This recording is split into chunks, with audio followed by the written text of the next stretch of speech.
things, just to kind of pivot a little bit, that we've been seeing, and as you both know, we represent a lot of businesses and principals of businesses.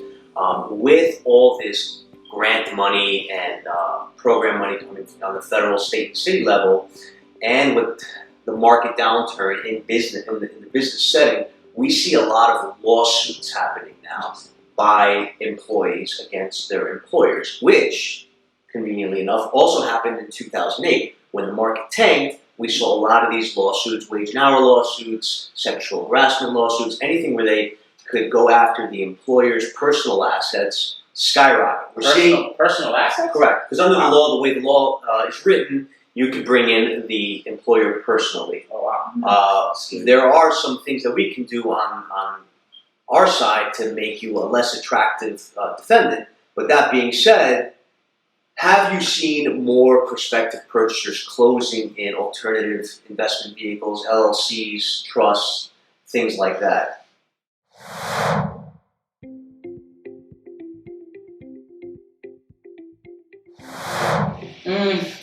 And if so, what type of programs do you offer? We do have those programs. I haven't really seen that. It's super early, but it's happening. Yeah, I haven't really seen it as a prevalent. I mean, typically I think those products are more for obviously wealthy people and investors, but I haven't seen it. We do have the products, ironically.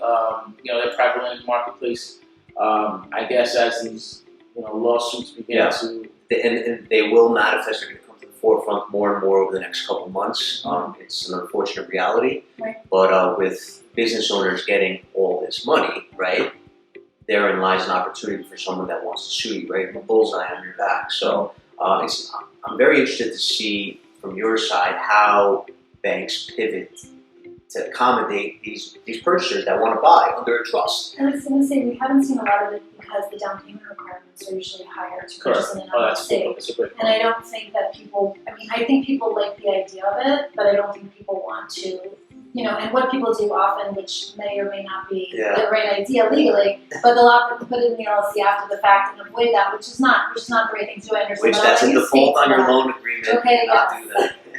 That is a default. And so, I think that's why we're not seeing it. But yeah, I think it's something that people should really consider if they think they're going to have exposure. Okay, let's discuss closing. The best part, where we all, kind of button up the deal and we have a toast of champagne and all that.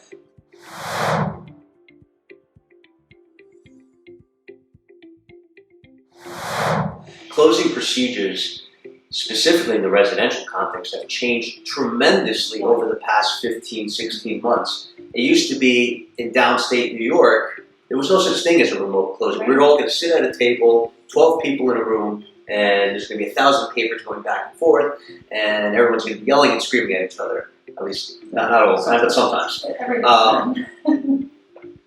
How, on the banking side, are you seeing more and more remote closings, which I know we've discussed this. Yeah. You guys are pretty good with that. Yeah, you know our process. We typically,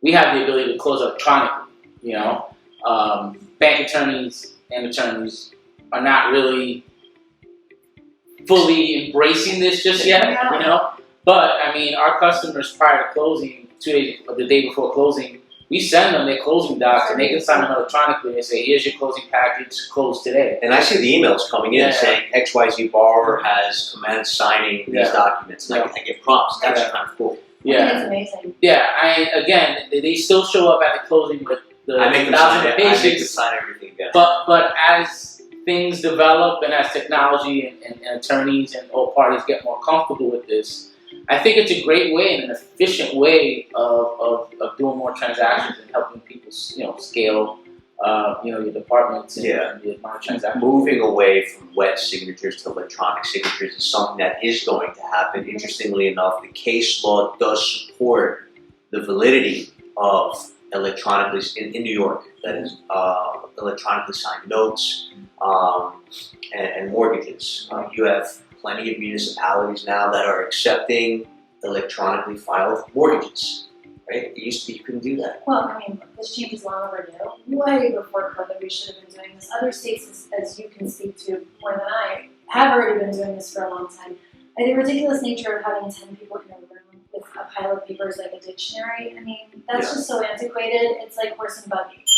So it's great that we're coming into 2020 and 2021 with that change in mind. It is interesting from our perspective. It's sometimes we don't even know when the closing's happening anymore. We used to get a formal confirmation, you're closing in such and such date and time. Yeah. Now it's like, oh, we closed. Yeah, I was going to ask you from the real estate perspective, because I haven't been to a closing, because I don't have to go. Right.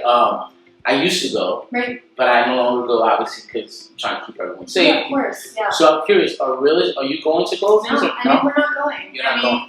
It's one more person. But you haven't picked up the check. Who's picking up the check? I send it. Oh, you send You're a liar. Alright, you send it. Yeah.